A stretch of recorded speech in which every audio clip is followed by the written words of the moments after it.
Today I'm going to talk about 3 ways that you can get your introverted friend or colleague to open up and really say what's on their mind. Because it can be really frustrating when you're trying to have a conversation and you're trying to ask them questions and draw them out, and you're just not getting much back. You're getting either yes or no answers or just these on the surface short answers.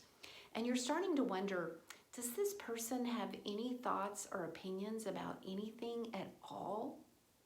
Well, it can be even more frustrating to learn that, yes, we introverts always have a lot on our mind, and we usually have thoughts and opinions on things.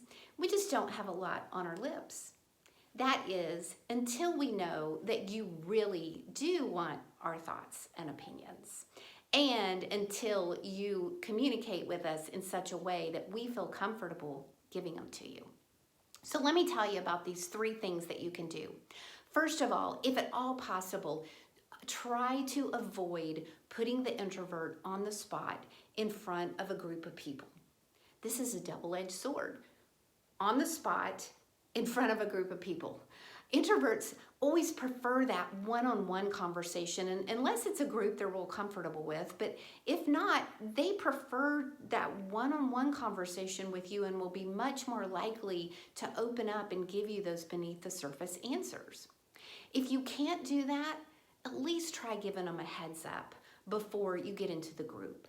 Hey, when we get into this group, I'm going to ask you about blank. And that way, they'll know that they're going to be called on and they can be thinking about their answer ahead of time. And if you can't do that, don't call on them first. Call on the extrovert first. They're going to be able to give you an answer like that. The introvert then will know what the question is and they'll start having time to mentally prepare for it. Number 2, ask specific thought-provoking questions. You ask an extrovert, hey, how have you been doing? What's been going on? The extrovert will tell you. The introvert will say, I'm doing fine and not much has been going on. That's all you're going to get. But if you were to say something like, hey, since I've seen you last, what's something new that's happened? Or what's been unexpected or surprising? Or what's the best thing that's happened to you? And give them time to answer, they're going to appreciate that much more. Or if you want their opinion on something, don't say, do you have any questions on this? Or does this look good to you? You're going to just get a, no, don't have any questions. And yeah, it looks good. But when you say, hey, I really want your thoughts on this, the introvert's going to be much more likely to tell you what they're really thinking. And lastly, be patient when you're waiting for the answer. Even if it's a specific question, be patient. You see, introverts like to think to speak. So number 1, they're trying to think of the answer, and number 2, they're trying to figure out how to put those thoughts into verbal words.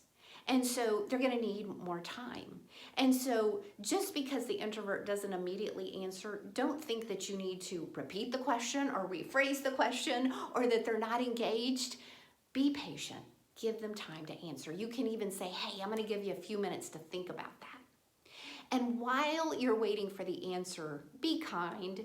Don't stare at them while they're coming up with the answer. They're going to feel like they're being visually attacked. Just avert your eyes while you're waiting for the answer. They're going to appreciate that so much. So hey, this is not a magic wand, and it's not going to solve all things immediately regarding communication with introverts, but try these things and you're going to see that the introvert is slowly going to open up to you, and they're certainly going to appreciate your communication style in the process.